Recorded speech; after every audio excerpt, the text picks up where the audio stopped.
আসসালামু আলাইকুম ওয়া রাহমাতুল্লাহ। ইন্নাল হামদুলিল্লাহ ওয়াস সালাতু ওয়াস সালামু আলা রাসূলিল্লাহ। আম্মা বা'দ। সম্মানিত সুধী, আজকে আমরা জিলহজ মাসের গুরুত্ব ও ফজিলত সম্পর্কে সংক্ষিপ্ত কিছু আলোচনা করব ইনশাআল্লাহ। জিলহজ মাস এটি হিজরি সনের সর্বশেষ মাস। এই মাসটির মর্যাদা অত্যন্ত বেশি। আল্লাহ তাআলা সূরাতুল ফজরের মধ্যে ইরশাদ করেন, ওয়াল ফাজর ওয়ালায়ালিন আশর।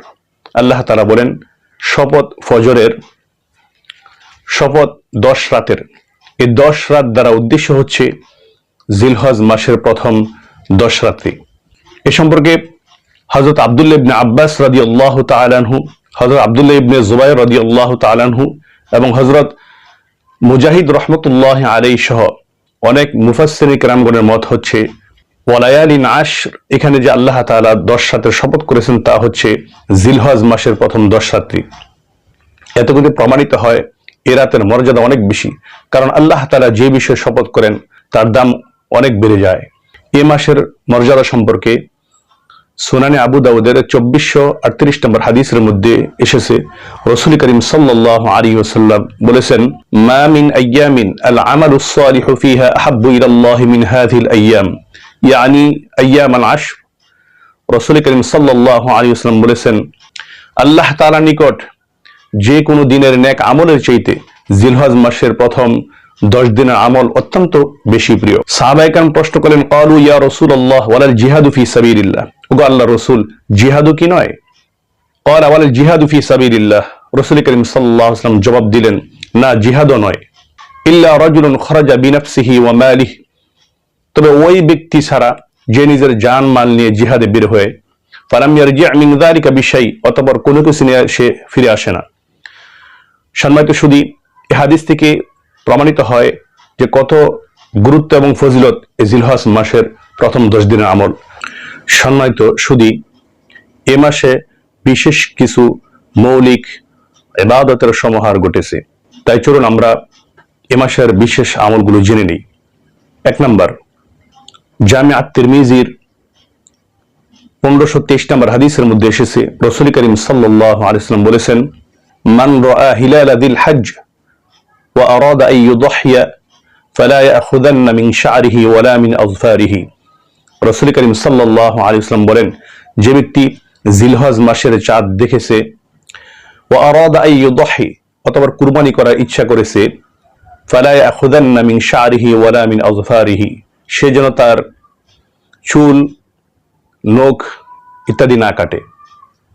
অর্থাৎ যে ব্যক্তি জিলহজ মাসের চাঁদ ওঠার আগেই চুল এবং শরীরে অবাঞ্ছিত পশম এবং নখ ইত্যাদি পরিষ্কার করে নেবে, অতঃপর চাঁদ ওঠার পরে কুরবানি আগ পর্যন্ত এগুলি না কাটবে, কুরবানি করার পরে যদি সেগুলো কাটে তো আল্লাহ তাআলা তাকে কুরবানির সওয়াব দান করবে। সুবহানাল্লাহ বিহামদিহি। এজন্য আমরা সকলেই চেষ্টা করব এই আমলটি করার জন্য। সম্মানিত সুধী, 2 নাম্বার হচ্ছে এই জিলহজ মাসের প্রথম 10 দিনে বেশি বেশি পরিমাণে জিকির করা। এই সম্পর্কে আল্লাহ তাআলা সূরাতুল হজের 28 নম্বর আয়াতে কারিমার মধ্যে বলেন, ওয়ায়াযকুরুসমাল্লাহি ফি আইয়ামিম মা'লুমাত।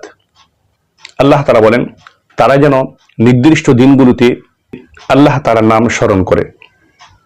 এই নির্দিষ্ট দিন বলতে হযরত আব্দুল্লাহ ইবনে আব্বাস রাদিয়াল্লাহু তাআলা আনহু অভিমত হচ্ছে জিলহজ মাসের প্রথম 10 দিন। হাদিস শরীফও আল্লাহ রাসূল সাল্লাল্লাহু আলাইহি ওয়াসাল্লাম এই 10 দিনের গুরুত্ব, এই 10 দিনের মর্যাদা বলেন, ফাআকসিরু ফীহিন্না মিনাত তাহলিলি ওয়াত তাকবীর ওয়াত তাহমিদ। রাসূল করিম সাল্লাল্লাহু আলাইহি ওয়াসাল্লাম বলেন, কাজী তোমরা এই 10 দিনে বেশি পরিমাণে তাহলিল, তাকবীর এবং তাহমিদ পাঠ করো, অর্থাৎ বেশি বেশি তাসবিহগুলো পাঠ করো, যেমন সুবহানাল্লাহ ওয়ালহামদুলিল্লাহ ওয়ালা ইলাহা ইল্লাল্লাহ আল্লাহু আকবার ওয়ালিল্লাহিল হামদ, যে কোনো আল্লাহ তাআলার তাসবিহ আদায় করা। 3 নম্বর হচ্ছে বেশি পরিমাণে নেক আমল করা। যেহেতু আল্লাহ তাআলার কাছে এই 10 দিন অত্যন্ত প্রিয়, তাই আমরা বেশি পরিমাণে ফরজের পাশাপাশি নফল ইবাদত করব। নফল সালাত, নফল নামাজ, নফল রোজা, জিকির আজগার এবং কোরআন তেলাওয়াত, বিভিন্ন নফল ইবাদত আমরা বাড়িয়ে করব। 4 নাম্বার হচ্ছে গুনাহ থেকে বেঁচে থাকা। সবসময় গুনাহ থেকে বেঁচে থাকা তথাপি যেহেতু আল্লাহ তাআলার কাছে এই 10 দিন অত্যন্ত প্রিয়, তাই আল্লাহ তাআলার এই পছন্দের দিনে যেন আমার দ্বারা কোনো গুনাহের কাজ না হয়ে যায় সেদিকে লক্ষ্য রাখা, নিজেকে গুনাহের কাছ থেকে বাঁচিয়ে রাখার চেষ্টা করা। আল্লাহ তাআলা আমাদেরকে তৌফিক দান করুক। 5 নাম্বার হচ্ছে হজ পালন করা। যাদেরকে আল্লাহ তাআলা সামর্থ্য দান করেছেন তারা এই মাসে হজ পালন করবে।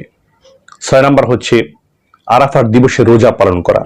এই রোজার অত্যন্ত ফজিলত ও গুরুত্ব রয়েছে। এই সম্পর্কে সুনান ইবনে মাজার 1730 নম্বর হাদিসের মধ্যে এসেছে, রাসূল করিম সাল্লাল্লাহু আলাইহি ওয়াসাল্লাম বলেন, সিয়ামু ইয়াউমি আরাফাতা ইন্নী আহতাসিবু আলা আল্লাহ আন ইউকাফিরা আস-সানাতা আল্লাতী ক্বাবলাহা ওয়াল্লাতী বা'দা। রাসূল করিম সাল্লাল্লাহু আলাইহি ওয়াসাল্লাম বলেছেন, আমি আরাফার দিবসের রোজা সম্পর্কে আল্লাহ তাআলার নিকট আশা রাখি, এর বিনিময়ে পূর্ববর্তী 1 বছর ও পরবর্তী 1 বছরের গুনাহ খাতা আল্লাহ তাআলা ক্ষমা করে দিবে। সুবহানাল্লাহ বিহামদি। কত বড় ফজিলতের কথা! যে ব্যক্তি আরাফার দিবসে রোজা রাখবে তো আল্লাহ তাআলা তাকে 2 বছরের গুনাহ খাতা মাফ করে দিবেন। 7 নাম্বার হচ্ছে তাকবীরে তাশরিক পাঠ করা। 9ই জিলহজ ফজর থেকে 13ই জিলহজ আসর পর্যন্ত প্রত্যেক ফরজ নামাজের পরে একবার করে তাকবীরে তাশরিক পাঠ করা ওয়াজিব। পুরুষগণ উচ্চ আওয়াজে পাঠ করবে, মহিলারা নিচু আওয়াজে অর্থাৎ আস্তে আওয়াজে পাঠ করবে।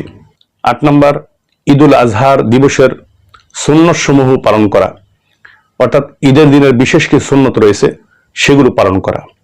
9 নাম্বার ঈদুল আজহার নামাজ আদায় করা।